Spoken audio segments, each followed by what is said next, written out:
her name was Lucy, and her mum was going, you two are going away, you leave me with a dog, I want a gift. So I ended up going to home base. Oh God. Come on. Went into home base. I nicked a hot tub. How'd you manage I'm that? about to tell you.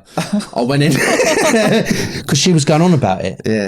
Honestly, mate, I kid you not, she was going on about it so much that it nearly broke me to a nervous breakdown about a fucking hot tub. Right. I went into home base, I had the trolley, got it home, I rushed it outside, went to fill it in the car, we got it home, when you opened it was all plywood. Quality.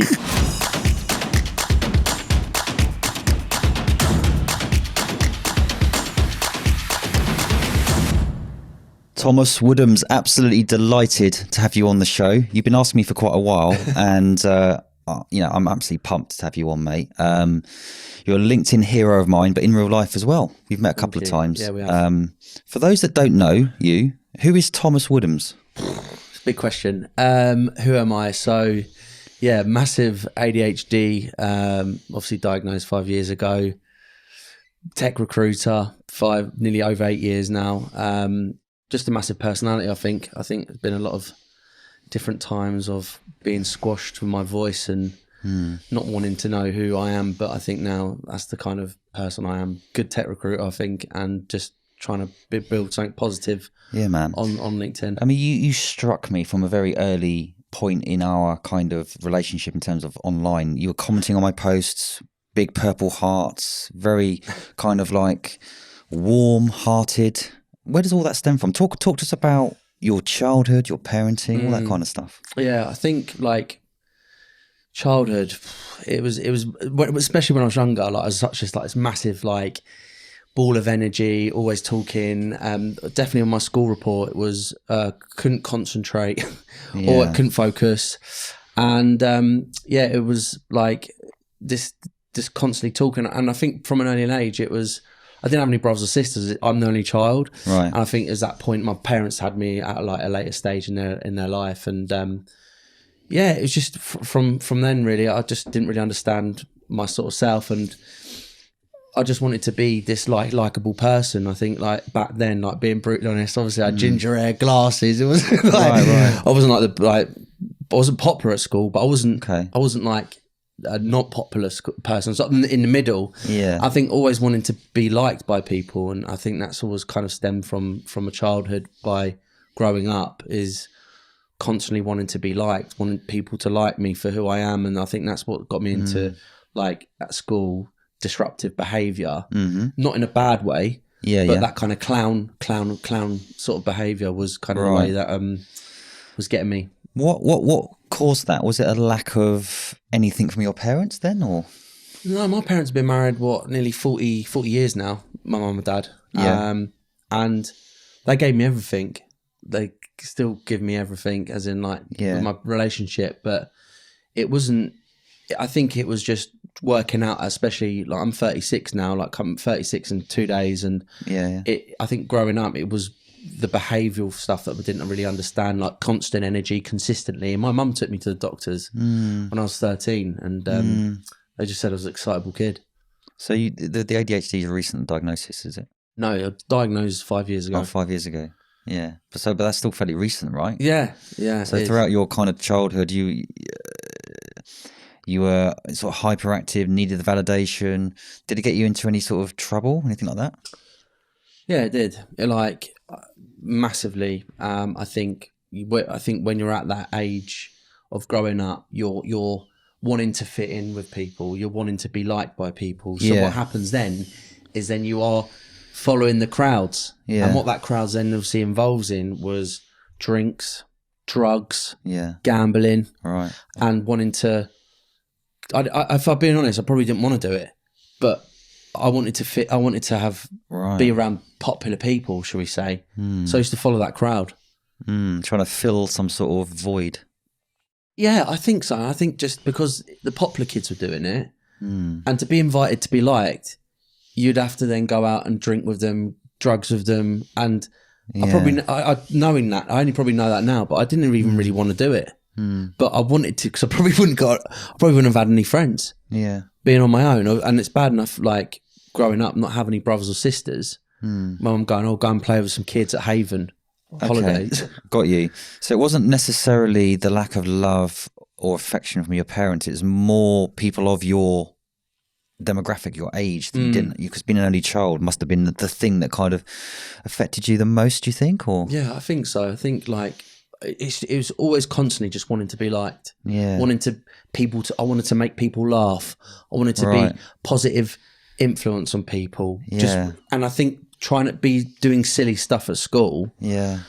Like putting recorders up my nose and just for your own detriment. Just to be like, just someone to go, "Oh, you're well funny, like come and hang around with us," or "Do you want to come to this and do this?" Like, I never really thought. If you looked at me, I had glasses and said like ginger hair. It's not the best look at school. No. But how's that evolved and changed then? Because I forgive me, I still feel there's an element of that in you. Yeah, there is. I'll be pretty honest with you, there is. I do want to still be liked and stuff, because that's followed me throughout my life. That must be quite painful, trying to be the showman all the time for people's validation. No?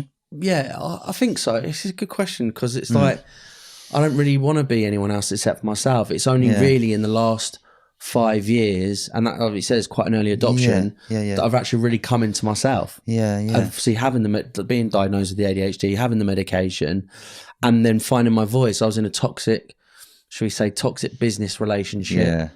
That Reed, right? That wasn't at Reed. It was I had my own recruitment agency. Oh, did you? Yeah, for nearly 5 years. Okay, well, let's go straight into that quickly. Go on. Yeah, so I had me and my best friend, still good friends. We had our own recruitment business. We actually started that at his house. And then we built that up and had our own office, got up to these 6 people. Nice, okay. But I honestly dealt with like burnout, like literally getting to the point where early distractions. Yeah. Obviously you're working with your best friend at the end of the day, and stuff outside of that. Yeah. You bring into work.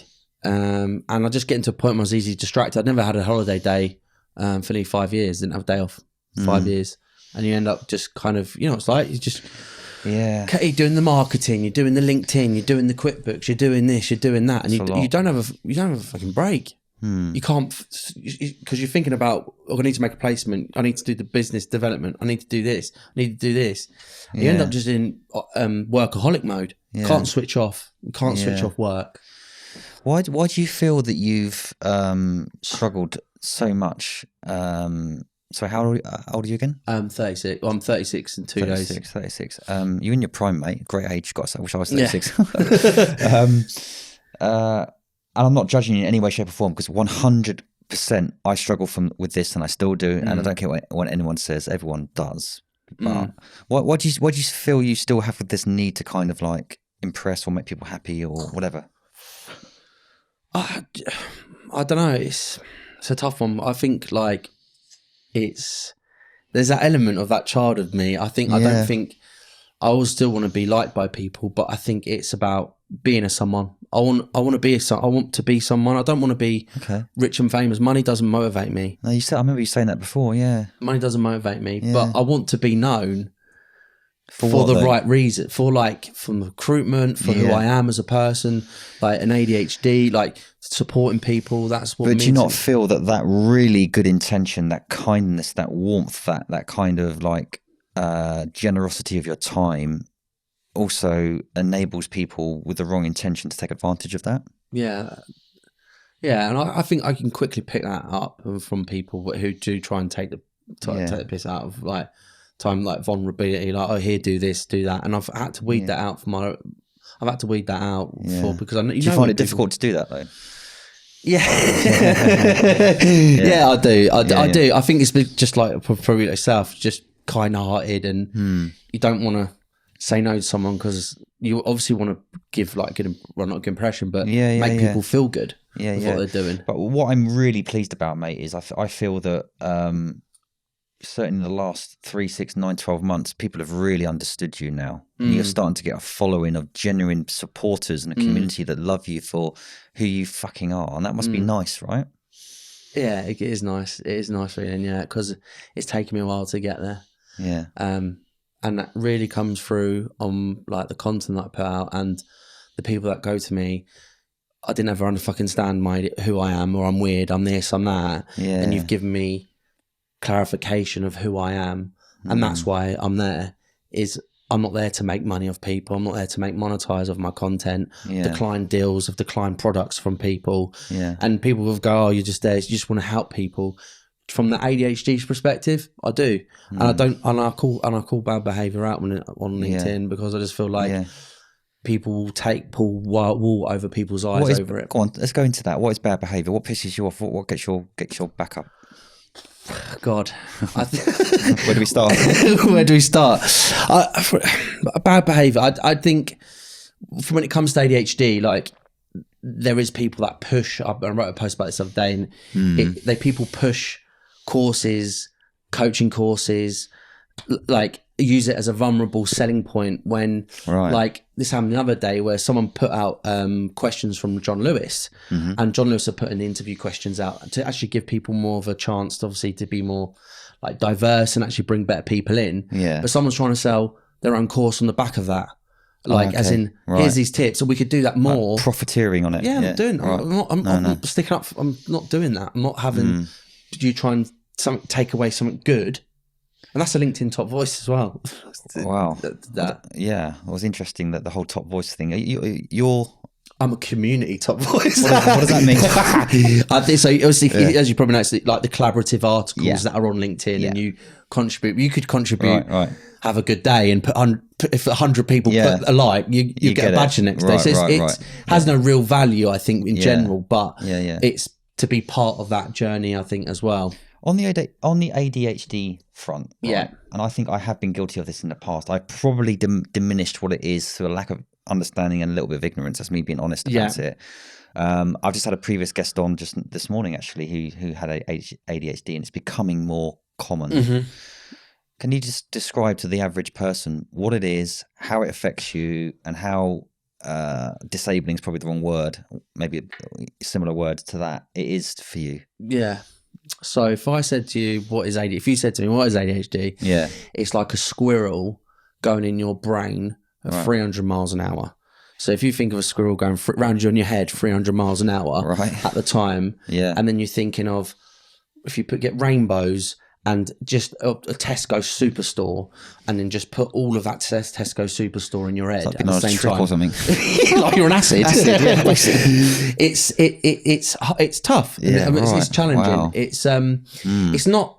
People think it's them hyperactive kids that are on blue Smarties, and we're just here like jumping up and down. It's not that. It's from an adult's ADHD point of view, it's like lack of concentration, emotional deregulation, sensitive disorder, like RSD. So when you say emotional deregulation, to interrupt you, that means your control of your emotions is. I can't do it. Yeah, I can do it. Obviously being on medication, it's a lot better now. But you could say something to me that I've put my heart and soul into it. Yeah. And if you've communicated that to me in the wrong way, I think then you've got a problem with me, or the way you choice of language. Literally destroy you or whatever. Destroy me. Yeah, right. I'm sitting there and I'll be up distraught, like broken hearted. Fuck.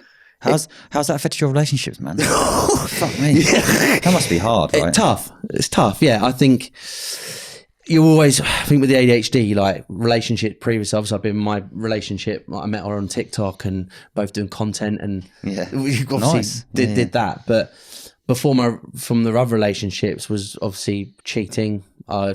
Fixated on the excitement, because obviously with ADHD you get this excitement. Yeah. It's like having a battery, and then suddenly it runs out, and then you're looking for your next battery. It's the dopamine fix. So you're admitting that the ADHD was a contributor to you wanting to look elsewhere, and of course, and I have to recheck. And at that point, I was obviously going out drinking. I was doing drugs back then, and you're going. It's that next piece of excitement. Never satisfied. Right. More. You could have the most wonderful sex in the world, and tomorrow I want to do something else. Yeah, because I want that next fix of something else. Right. So then you have to then regulate yourself. So the medication and the ADHD coaching that I have, which is through Access to Work, which is completely free, helps me like with my own prioritizations, and there's other addictions you can go into. You can go into porn addictions with that. Yeah. Any addictions that you can go into, ADHD, Wow. are prone to addictions. You could even get your trainers, then it's addiction for me. Then I want the trainer's top. I want the beanie hat. I think I've probably got some form of ADHD then, because I've been addicted to all sorts of different. There's an interesting lens. And maybe pretty much everyone has a form of ADHD to an extent, maybe. I don't know. Or I think there is that same way. I was like, I think I'm a little bit ADHD, but you've either got it or you haven't. Yeah. And if there's an element of it that you fit to go with, it's always worth getting that checked out. Yeah. So it's a difficult thing, isn't it? Because what we don't want to do is, when we do bad behaviour, I've got ADHD, so that's all right then. It's a difficult one, but 9 times out of 10 it is probably because of that, would you say? Or I would say one thing that I would never do is blame my ADHD for my actions. But what I can do is take myself out of situations. And you've experienced it in a position at a party. Yeah, man. Don't know anyone. I'm anxious. You were full of beans that night. Oh yeah. And that's because I was anxious, because I didn't know anyone. I knew obviously a couple of people yourself. Yeah. I could see you were really. Drink, and I probably had about 4 or 5 drinks because I had to feel like I didn't want that anxiety. I was anxious because I didn't know anyone. So automatically you start drinking, right? And then I've just gone to now. I'm fully stacked. I know what that means. I've probably done that a few times, but a bit more subtly, where I'm kind of like almost drinking so quickly because I'm too nervous or too. Yeah. Wow. So the medication must help though, right? Massively. It's actually speed that I take. Seriously? Yeah. Fucking hell. That's not great for sleep, is it? and pure speed, real speed. It's methadone. It's a speed. So part of your brain, you have a chemical, and that part of the brain, with the medication it takes, it rebalances it as a neurotypical person. So if you're obviously neurotypical, if you took that drug, if you took the prescribed drug, you'll be off bouncing. Oh, mate. You'll be up for an all-nighter. Yeah, I used to do that back in the day, mate. I know what it's like. I don't know. There we go. Thank you. But it helps you regulate my emotions, concentration, and balances my how I can actually articulate myself instead of you saying something. Or something you're excited about, or something you're telling me I'm really interested in. Instead of me trying to talk over you, I'll be able to listen to you. Like today, obviously take medication and listen to what you're saying, and then come back and articulate myself to you. Instead of going, oh, have a judge. Like that. And that can cause problems, not just in a work environment where you're jumping down your manager's throat here and there. If you said to the manager, Tom, where's his CVs, mate? I'm like, I'm trying. Well, that's not fucking good enough. Right. Suddenly, brains off. Well, I'm going to get sacked. So that means I need to look for another job. And that happened before. Of course, man. But medications help me massively. So, I mean, you must get you down though, as well. It must make you feel kind of like, fuck, I've got this for the rest of my life kind of situation, or you just accepted it, or? There's elements of it with relationships, especially with my missus, like forgetful. Like the amount of times that I forget, but I can remember my hamster's name from when I'm 7. Right. I can't remember what you did yesterday. But right. It doesn't get me down because I'm now accepting of it, and what I've done is now to learn how to bond with it. Okay. And manage my, because it's you, it's part of you. Part of it. I can't help it. I don't think I'd be the person I would be, dancing around and doing the content that I do on LinkedIn, because. By the way, if anyone's not seen his dancing, you should check it out. It's quality, man. Thanks, mate. So let's talk about your journey a bit more then, mate, if you don't mind. So kind of, you talked on the school thing. Just continue that story to where you are now. That's all right. Yeah. So obviously school, obviously growing up, then obviously I thought I wanted to be like a PT. That's kind of what I wanted to do. Oh, okay. Personal trainer. Yeah. But then I went to college. I did all my sports degree, did all that, and then my mum was like, "Oh, you should do. I need to get into work, really." So I ended up going to work at the Worthing Arena, which I was a lifeguard. Okay. There for a bit. Yeah. And then it was like an apprentice, which got you another course on top of what you did. We got your lifeguard qualifications. Done all that, and then I was like, "Oh, I'm bored of that." And like my nan, bless her, she obviously passed away now, but she used to have a fruit market in Brighton. And she's also be selling like down that market. So she goes, "Oh, you've got it. Like, you should do it." So I ended up going to work for a company called Telegem, which was in telesales, selling lottery tickets. Oh, wow. Okay. A syndicate. We guarantee two, it's ingrained in my head, but 2 lucky stars with 2 lucky numbers and all that sort of stuff. Yeah, and you're selling that syndicate to people. That's a tough sale. It really is. Moved on that into that particular business, selling orange broadband when it was orange. Yeah, remember. And you used to get free broadband. And then one day I went to work.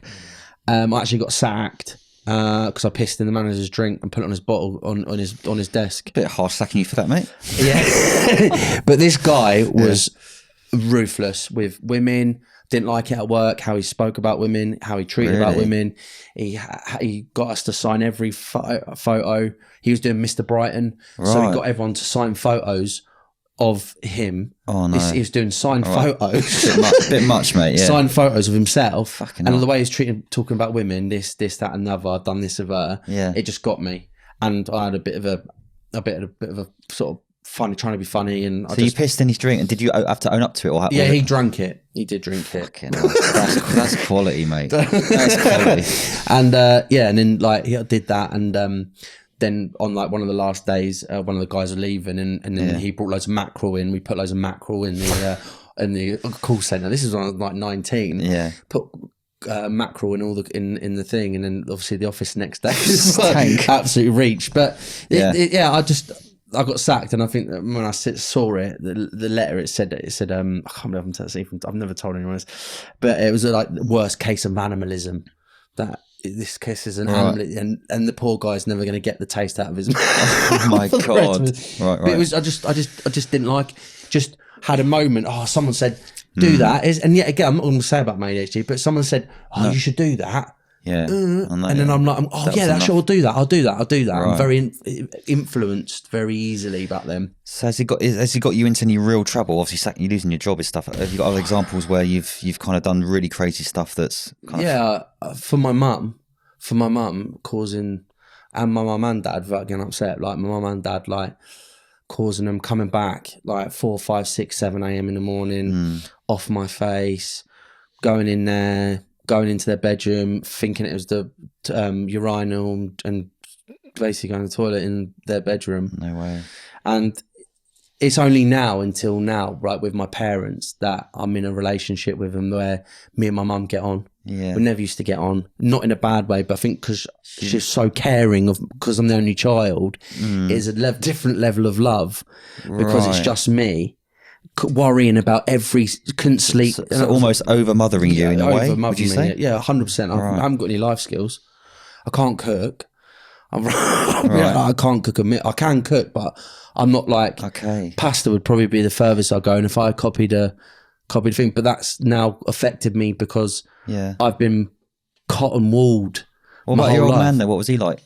Brilliant, but he was never. Is my mum who's so fiery. My dad used to just call me mate, and he never really had. He wasn't loving, as in come here. Yeah, it was my mum's that was like that, but it was my dad because of his dad was in the Navy, captured prisoner of war. Oh right. Then he obviously came back 2 years later, remarried, and he was never like that of my dad. So he wasn't connected to you, would you say, to your dad? Or? No, I wasn't. I was connected, but we're not connected as in come here, mate. It's more of a give you a noogie and wasn't mate. That is right, mate. Yeah. So your mum, that was just your mum's style, and she thought she was being a good mother, but actually probably what you needed was something a bit different. Do you think? Or I think I needed my mum probably to let the reins off a little bit, probably with how I am, because I think now I'm only really, since moving away from Brighton, I'm really only now in the last 2-3 years starting to really be on my own, shall we say, of what I'm doing. But obviously, it's hard not being able to. My missus like she's cooking and everything, and it's a lot hard. I've ruined meals and I can't do it. Like just. But so what else you struggle with? She over mothered you, like things like I don't know, paying the bills, driving, general life shit. Do you struggle? Yeah, paying the bills and stuff. I'm paying my rent each month, but like obviously I was going out and just.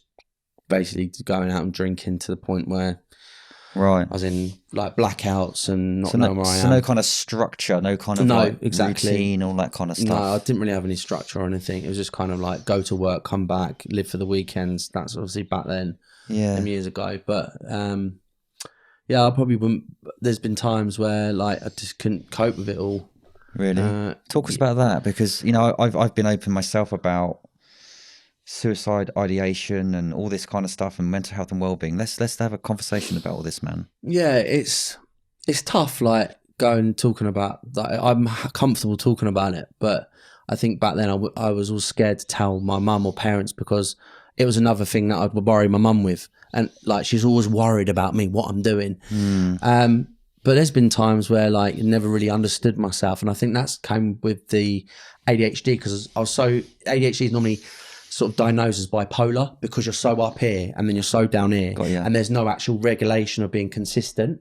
So it was never really like a stable. So it's only when I got the diagnosis, my behavior and my emotions and how I was previously, or how I acted, made sense of why I was doing them sorts of things. But there's been times where I wanted to, like, couldn't take it anymore with drinks, drugs and gambling, that I couldn't do that anymore with myself and didn't want to be here, and thought about overdosing and stuff like that. But you kind of, I just didn't have the bottle. I didn't have the bottle to do it. My friend took his life. Didn't hear anything. Yeah. Oh wow. Yeah, he hung himself. No way. How old were you then? And I was about 25. Yeah. When he hung himself, and yeah, it's tough to see someone do that. Well, obviously here that he did that, because everyone was messaging him, going saying, "Where are you? Where are you? Where are you?" Didn't reply. Didn't even say he was going to do it. It wasn't like I want to kill myself. Just found him hanging. Yeah. It's more common in men, isn't it? Why do you think that is? I think I think in general we bottle that in, because obviously the kind of the imagery that we present, we're supposed to be the man, we're supposed to be the strong person, supposed to be the glue that sticks everything together. Yeah. Like with ADHDers, like we're so sensitive, and the suicide rate is higher in ADHDers. Okay. It's more, I think, like instead of like it's 1 in 4 or something. Wow. Like something, it's something like that. It's like ridiculously high, but yeah. Why do you think that is? That's an obvious question, but why? I think it's just emotional. I think it's being so sensitive, emotional and rational, and because most ADHDs come with addictions, that could be drinks, drugs, gambling, alcohol, however that is. What sort of gambling were you doing? Everything you can think of. Like I was doing like slot machines and like casino, and it was the kind of usual drink, drugs, gambling. I started off on the old fruit machines, and then progressed to the casino, and then it was like online fucking football and an under 18 netball in fucking Africa online. Like no concept of anything. Just I can bet on anything. I lost lots of money, mate, and it's like a hook, isn't it? It's like a drug. It's like kind of.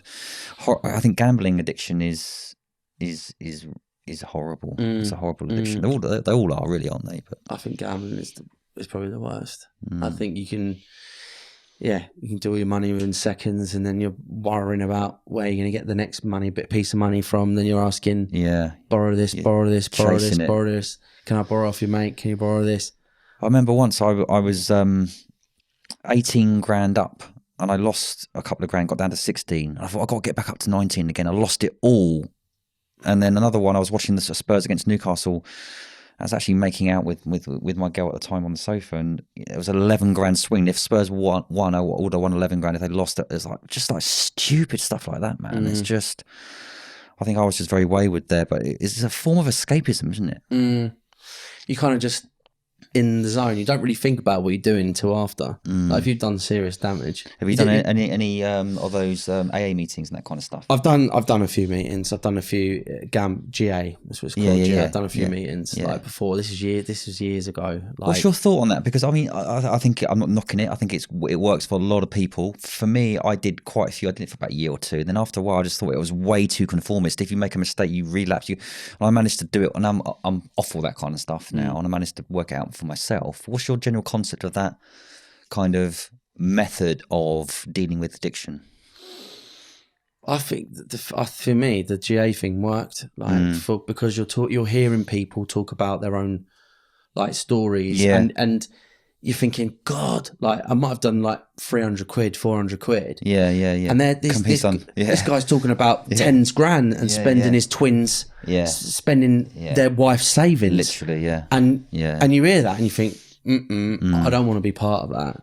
And I don't want to, and it's like a dose of medicine for you when you're doing it. But I haven't touched it for years now. No. It doesn't fair play to you. It doesn't bother me. So you did the lottery thing. You did the next one. So talk us about the rest of the journey then. Yeah. So did the lottery. Then I went into telesales.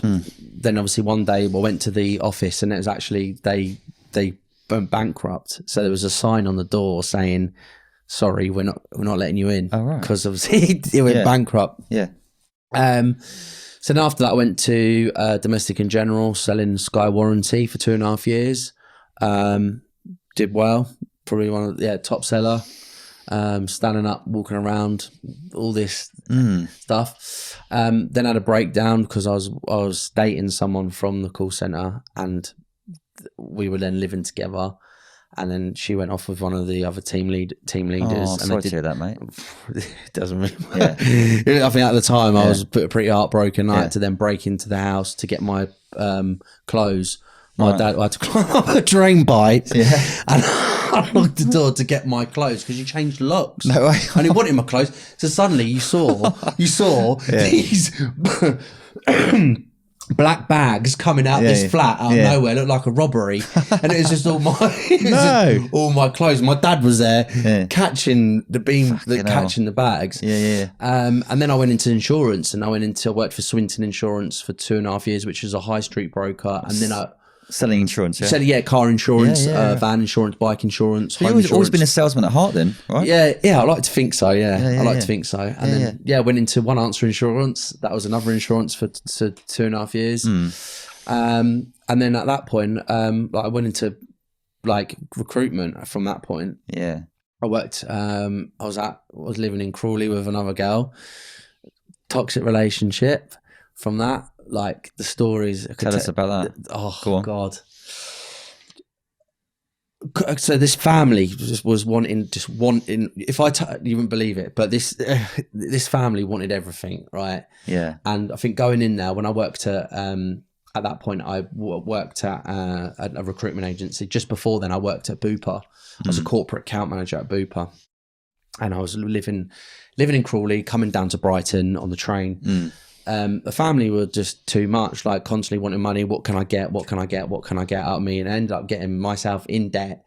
I like 2-3 grand, but just because they wanted this car. What, your missus's family wanted that? Yeah, I was living with her family. Yeah, right, her mum, and just want. I had to walk the dog every morning, and then go to work, then come back walk the dog because her mum was quite like a larger lady, and she found it quite found it challenging with the walking. Right. Got to a point where I ended up, my nan passed away, and I ended up lying to them and telling them I had loads of money coming to me because they were just being constantly wanting money to shut them up. I ended up taking a train to Bristol. To say that I was going to pick up the money.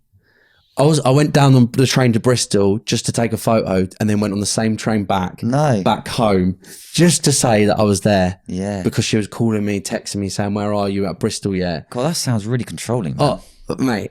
And to a point where I didn't have the money, and she's asked, her mum was going, you're going away. Her name was Lucy, and her mum was going, you two are going away. You leave me with a dog. I want a gift.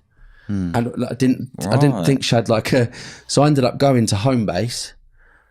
Oh God, come on. Went to Homebase and ended up, this was like when I was 24, 25, ended up going to Homebase. I nicked a hot tub. How'd you manage that? I'm about to tell you. I went in because she was going on about it. Honestly, mate, I kid you not, she was going on about it so much that it nearly broke me to a nervous breakdown about a fucking hot tub. Right. I went into Homebase, I had the trolley, got it home. I rushed it outside. Went to fill it in the car. We got it home. When you opened it, it was all plywood. Quality. No way. What the fuck? What did she do when it was plywood? Her face. You should have seen it. She was like, "Oh, thank you, Tommy." Like, "Thank you, Tommy." Like, she was deaf as well, which I think caused I think a communication a communication challenge with how I communicate. I think that I didn't think she quite understood what like no meant when I said I couldn't afford it. So she wasn't deliberately being kind of almost demanding, controlling maybe, but she kind of thought you were going to help her. She didn't notice the concept of it. But why did you sort of not allow that? Why did that continue for so long? Why didn't you get out of that situation? Because I was in love.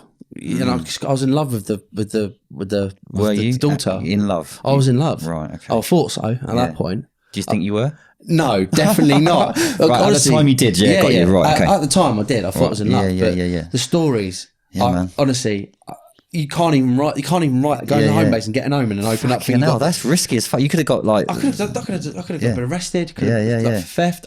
It's not even in. I haven't got any criminal record. I've never been arrested. No. Luckily, right. Nothing. I'm clean as a whistle. Right. But you get forced in situations where I'm living at your house. I didn't want to be my parents because I didn't want to be back home with them. Yeah.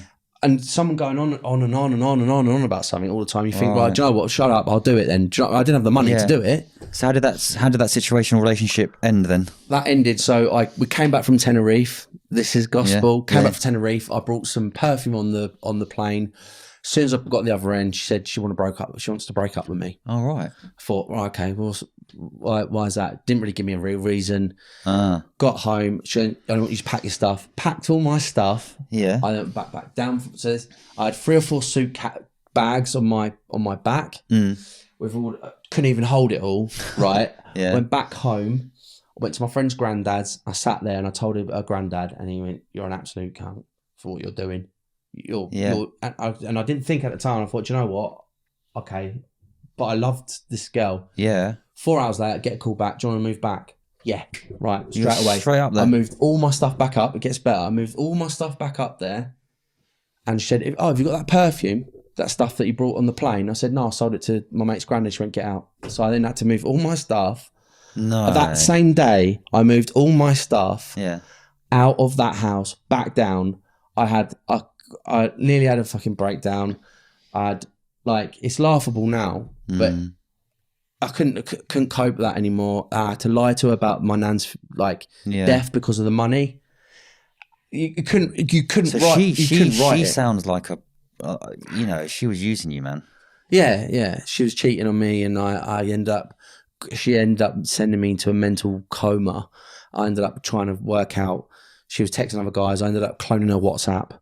So I could see everything on my phone because I didn't trust her, and she sent me down that road. It's not even me. That behaviour really toxic. Is not me. Really toxic. Yeah. It's only in the last 3 years I can breathe and be. But that must have really. We'll talk about that because I want to know that. But that must have really affected your self-worth, even though your self-worth was quite low anyway. But being with someone like that, I've had relationships like that where you kind of almost get like Stockholm syndrome. I don't even know what it is, where you kind of feel sorry for your perpetrator and you kind of just go back for more abuse almost in a way. Yeah. That sounds like that. I dyed my beard black. Why? She didn't like ginger. Right. I look like Captain Pugwash. I'm gonna say. God, fierce I have to show you a picture, but I had it all ash blonde because she didn't like ginger. Yeah. She fed me up. I was like playing badminton 3 or 4 times a week, playing county, and and she just fed me. Honestly, I just didn't. You don't see it. It's only until you leave these toxic relationships or environments that you really. Yeah. Have you had counselling or therapy or anything like that? I've never had counselling. I've never had counselling or anything like that. I've had obviously like the ADHD coaching and stuff like that, but I've never had actual therapy. I think the therapy for me is now talking about it. I've been able to. It's not even like it's not this toxic, but I laugh about it because I don't feel that anyone had done go to Bristol to take a photo. So how long ago was that then? Oh, that must have been nearly 6-7 years ago. Okay. So let's carry on because obviously you're in a very healthy relationship at the moment. I understand. Yeah, amazing.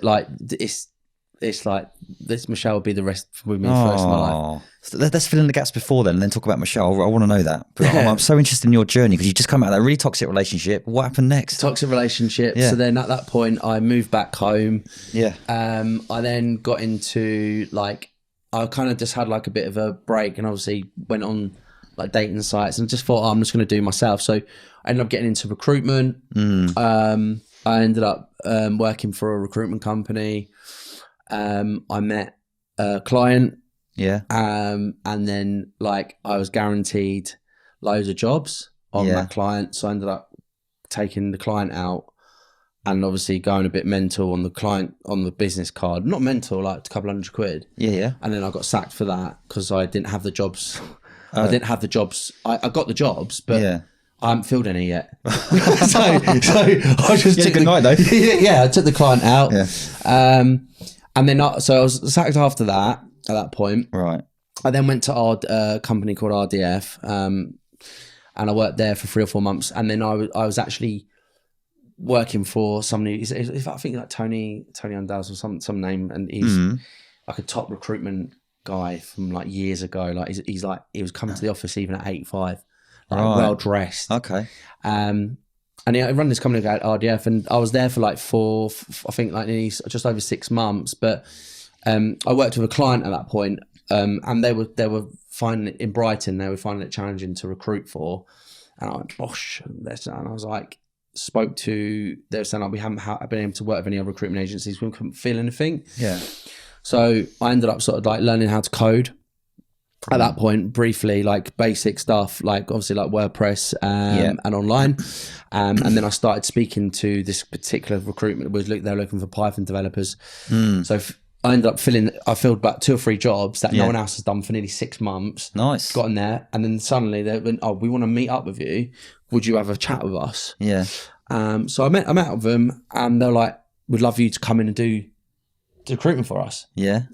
So, but the only caveat is that 3 days a week, you'll be selling the software platform that we sell. So I moved to a company called Futurely, which is, like basically accountancy platform that will basically do the forecasting for you within seconds. Okay. Worked there, did a lot of their hires, all the key hires, and then because obviously my recruitment was my passion at that point, and I was only doing 2 days recruitment, 3 days I was selling the software. Yeah. They asked me a question around the software, and they said to me, "Tom, I'll be honest with you, tell me about the software, you know about it." And I just froze up, and I knew I could told them the baseline of what the software did. Right, okay. But I could tell you all the back end of it and how it worked like that. Yeah. And they said, we're going to have to let you go. I went, what? So I did all their key hires. Oh, fuck, right. And then let me go because, and then I thought, I was at a point like, this is yet again another job. Yeah. At that point, I didn't know. Demoralising, right? I didn't know I had ADHD at that point. Right, okay. And then I was like, well, why don't I start my own recruitment agency? My best friend at the time, still best friend. Yeah.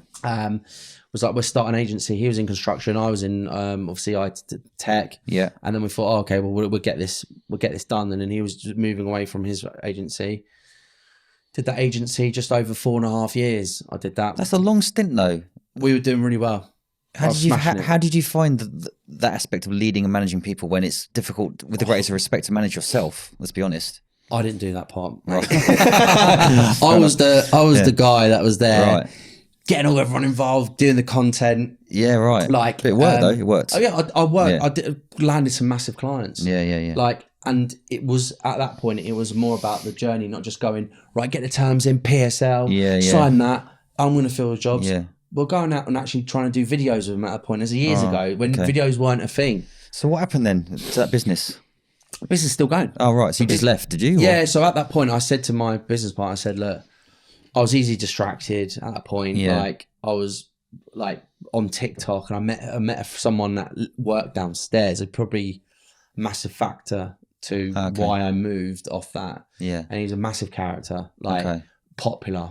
Yeah. 200K on Instagram. Yeah. 200K on TikTok. All right. Yeah. Drink, partying, girls left, right, and centre. And I looked up to him. I thought tattoos everywhere. I was like, attention everywhere. And I thought, I want a piece of that. Yeah. Like, my brain was everyone wanted to be with him, like hang around with him, flash cars. And I just got suckered in with it. Right. I love the guy, and I don't speak to him anymore, but he had ADHD, and and we just fed off each other. So that was a journey really. I was hanging around with him. I then went into TikTok. I started obviously producing content on TikTok. You worked at Reed for a little while, didn't you? Oh yeah. What happened there? God. Well, you have to ask. I did really well at Reed. Do you know what? When I first started at Reed, I thought this is tough because from big corporate, right? Corporate. I worked on so I worked in RPO. So obviously I was down, actually embedded within clients. Yeah. When I obviously had my own recruitment business and going from having your own business to then working for someone else. Yes. And you got managers going. Yeah. And I'm thinking, I've done my own business. Don't worry, don't tell me how to recruit. And it was at that point where I was doing really well. I think I did like 330k in less than 9 months. Serious? So I did serious numbers. Quality. Doing well, doing podcasts with clients. None of them did all that. Yeah, right. I got like, everyone was kind of like going to me, they want to work with me. Like I had like the public sector going to me about the marketing stuff. They had never had someone that was pushing digital like ways of doing it through content. Yeah. And that's just all the stuff that I learned, did when I had my own business. Yeah. So everyone was like, oh my God, like who is this guy? Yeah. So obviously everyone loved me at that point doing this sort of stuff. But it was the admin. My manager at that point just didn't get it. Like they are very big on compliance or whatever. But they sell like neurodiversity like products or services. Oh, okay, sorry, yeah. But in the team, they won't have a fucking clue. They don't know how. So they're saying sort of externally they say they're like neurodivergent, all this kind of stuff. But the actual reality of it is they don't have a clue. Right. So what happened was all this admin work that are piling on me. I said, I'll be honest with you, I can't do it. Can't cope with it. It's too much for me. Yeah. Like I said, why don't you, I'm built like one of the top, like I'm third in the company. I've only been, and that is 9 amazing. months. That's amazing, yeah. And if I'd been there 12 months, I probably would have been in the second. So you're talking about the invoices or the paying the contract? Yeah, so it was like I obviously didn't have to do the BD, so it was just like I was working with each individual client, I was like there on site, shall we say, but I was remote, but obviously doing all of that. So they got rid of you for not doing the admin, or no? So with regards to the admin, I had a breakdown with the admin because it was too much. I then said to them, I can't cope with the amount of admin you're giving me. They said, we need to refer you to occupational health. So I went to the occupational health, phoned them. I then sent them all my doctor's notes, all my medication. Had to cry on the phone with the nurse. And then they come back to me and then said that these are the adjustments for what you need to do. Right. So at what work need to do. Yeah. At that time, they had access to work, but they didn't give it to me. So I would have had help with support with admin. I then asked them for the support for the admin work. It happened again with all the admin, crying to my manager. Yeah. They didn't understand it. They didn't know how to manage. Didn't give me any other adjustments. Right. No other like adjustments for work, like admin support or someone to help me with my like notes or something. Right. Okay. So at that time, I said, you know what? Fuck yeah. Yeah. And I said, I don't need you. I said, I'd rather cry and just bubbling like a baby. I couldn't handle all that amount of admin. And I said to him, please, can I get some support? So what sort of support do you think businesses need to give more of then in that regard, in general? I think it's understanding people. I think a lot of people don't understand neurodivergent mindsets. That could be autism, that could be ADHD, that could be dyspraxia, it could be dyslexic, could be Asperger's. Right. The whole concept of it is understanding. But what people don't do is then go to you, how do you want to be supported, Chris? Specifically. Yeah, I said, do you know what? Yeah, I need. Can you not surprise me with loads of work? Because Reed used to just dump loads of work on me. Yeah, but right. like not even a heads up. I want some heads up for what catch up meetings. Fucking that does my head in. Catch up about what? You sacking me? No, it's about the marketing meeting. Why didn't you just tell me it's a marketing meeting then? Yeah. Because you're worrying. Yeah. That's a lot of things. It's so important, communication these days, to be able to communication with you, me, how you communicate. If you said mate one day and didn't call me mate the next day, I'd then think I've done something wrong to upset you. Wow. So let's talk about Michelle then. You mentioned she's the love of your life. She is. The love of my life. Woohoo. Go on. So, so I was creating content on TikTok. At that point, I was come out of another relationship after 3 years, cheated on me, dumped me via WhatsApp, left their family house. Yeah. She was a prison nurse, and then went off one of the prison officers. That's fine. And then so I started creating TikTok content, all my dancing. It's always been a passion for mine, dancing growing up. And got a big following. Then came across Michelle, who was writing content as well, like on TikTok. It was like doing lives about body dysmorphia, mental health. Yeah. We came on each other's page. It was obviously, I put a post on about yesterday. I put a boyfriend application in. She did a video about brilliant. like dad bods, smiles, tattoos, or whatever. Yeah. And I then said I haven't got a dad bod, but I've got the beard, tattoos. Right. And she goes, this is the best message I've received. Use my recruiter skills. I said, will the hiring manager accept these skills? Oh, quality. And then just been messaging. And then obviously at that point, I just finished my business. And then I went up north. No questions asked. Didn't even think about it. Everyone was like, well, you're a Fred. Right. It's not going to work. So what's the difference with her then? She gets me. She really understands me. She listened to me. She communicates with me. Has she got ADHD as well? Or? I think she's dyslexic. Right. But I think there's some element there. But she can obviously see the real Thomas, the real kind-hearted, gentleman, fun-loving person who just wants to be loved, right? I do, yeah. There is an element of being mothered. How does it feel to be loved like that, though, properly? You know what I mean? Oh, mate, it's amazing. Like, I can't. Is she motherly as well then? A little bit.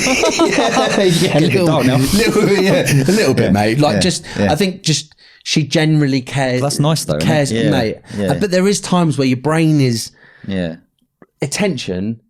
Like it does, like your mind does wander time because I've done so much so quick. Engaged within 6 weeks, moved up, and then suddenly you think, is this it now? Then what's your biggest fear in that relationship? Then can I ask?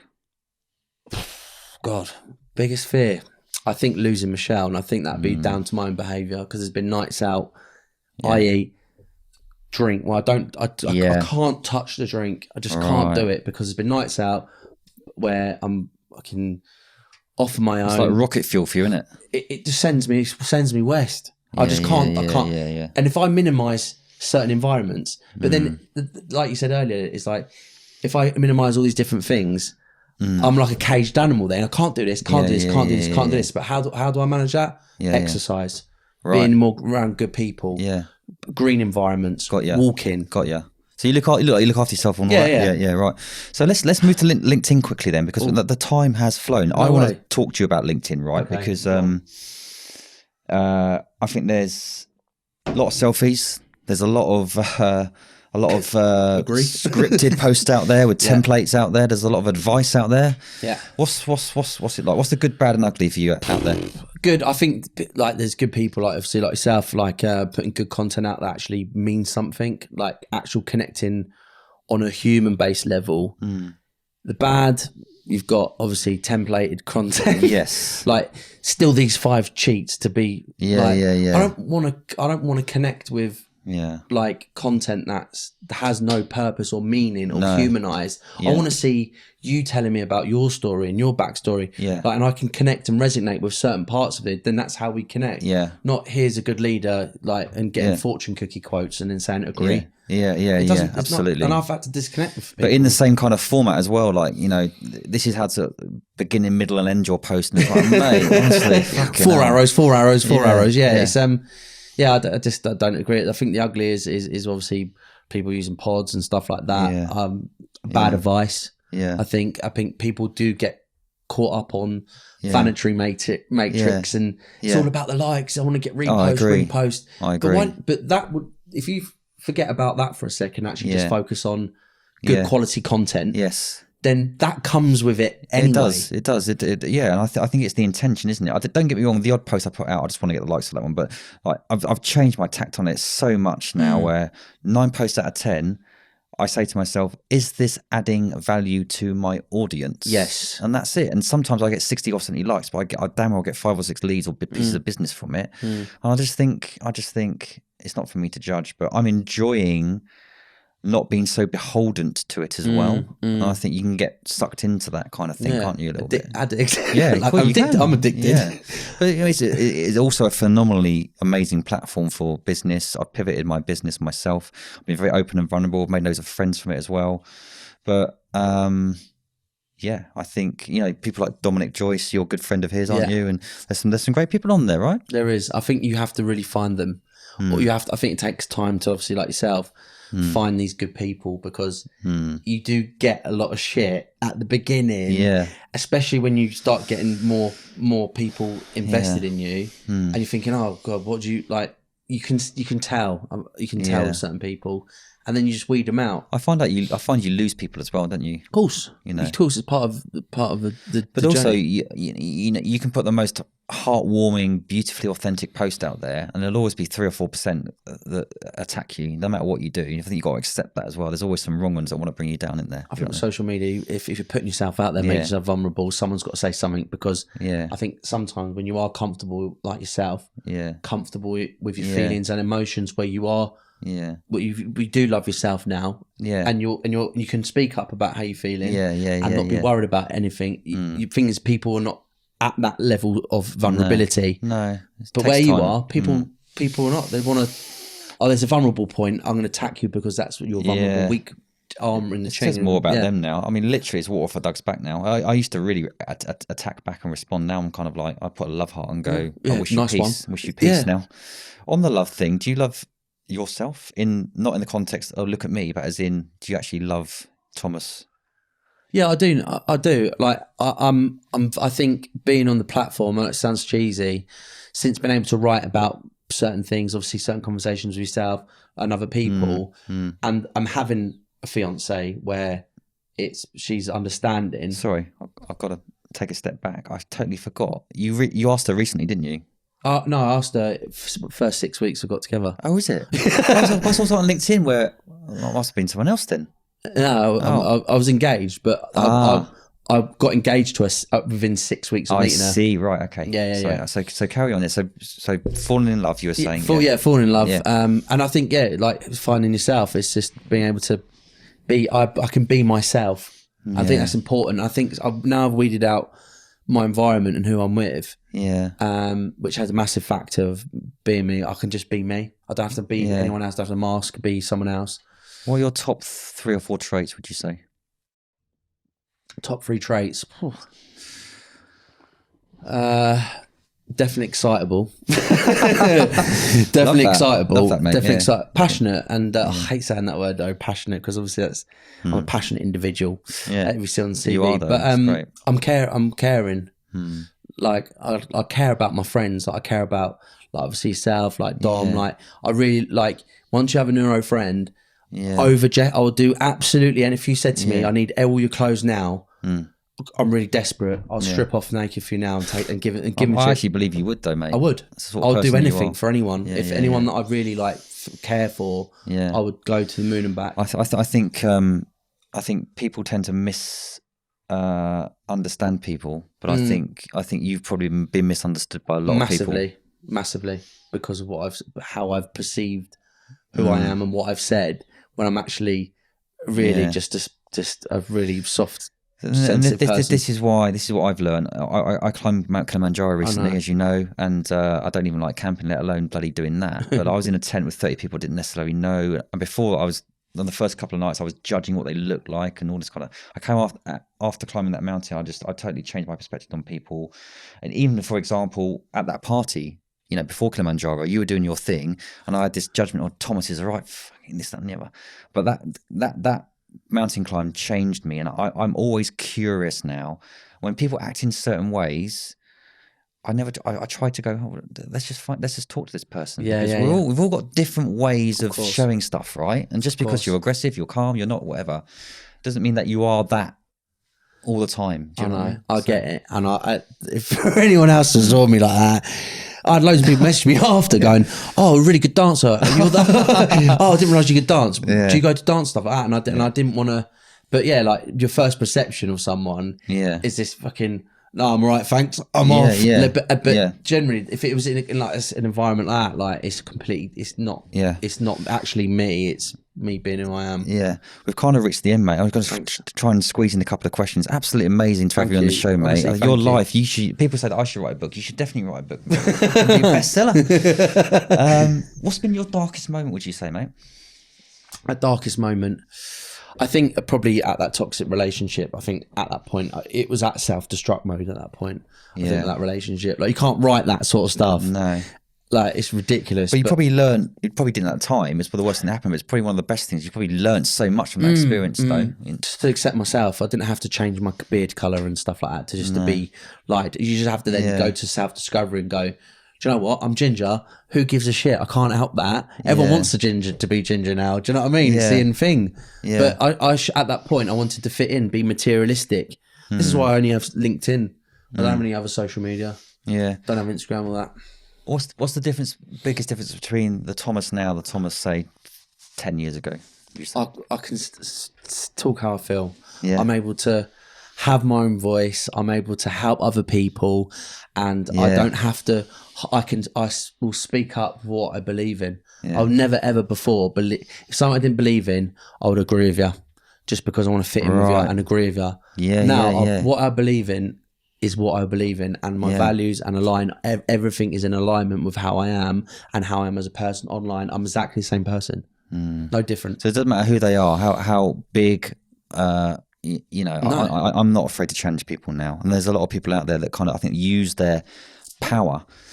People just bow down to them. They can post anything, and people like it. It's like, mate, no. Just, But that's it. That's them becoming a sheep and not a shepherd. And I'd rather be myself. I don't care about my. If you don't like the stuff I do, then sorry, that's me. I used to think, "Oh, you don't like me? I'm really sorry. What can I do to?" Got you. And now I just think, I'm here for the reasons. All the recruitment, how to recruit better. Well, I say that obviously to find better, over on LinkedIn, how to do job searching, CV tips, ADHD, and the odd occasion about a personal post. That's it. That's all I want to be known for. Because obviously you work for Hawkeye, right? But as you just touched on there, my next question was kind of like, so if people wanted to get something from you in terms of support and guidance and mentorship, it will be CV writing. Did you say CV tips? Yeah, so I do CV tips, obviously how to be more proactive on LinkedIn, as in how to get in front of people. Okay. And obviously support around ADHD.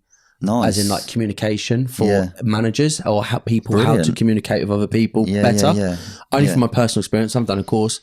And obviously how to go understand your ADHD better and how to manage it. But I'm not a coach, I'm not a doctor. No. It's just my own personal experiences to help. And what advice or tips would you want to give someone, kind of an 18-year-old breaking into the world on LinkedIn, entrepreneur? What would you like to leave the audience with? Listen. Listen to everyone else. Listen to what people are doing, and what everyone else is doing, do the complete opposite. I love that. That's a shepherd and sheep thing again, right? Yeah, don't be don't be a sheep, be the shepherd. Mate, absolutely a pleasure to have you on the show. Thanks for coming on. Thanks for opening me up. Appreciate it, mate. Nice one, mate. Thank you. The Purpose-Led Leadership Podcast is sponsored by Orca Pay Group. We've chosen to partner with Orca Pay Group because they are an umbrella and payroll company that leads with trust and transparency. They cultivate enduring partnerships with sustainable growth. They aspire to live in a world where umbrella and payroll companies are trusted, where confidence is earned and transparency is essential. They operate as strategic partners for growth. They are pioneers of exceptional service, and they put their recruitment agency partners and their contractor experience at the heart of everything they do.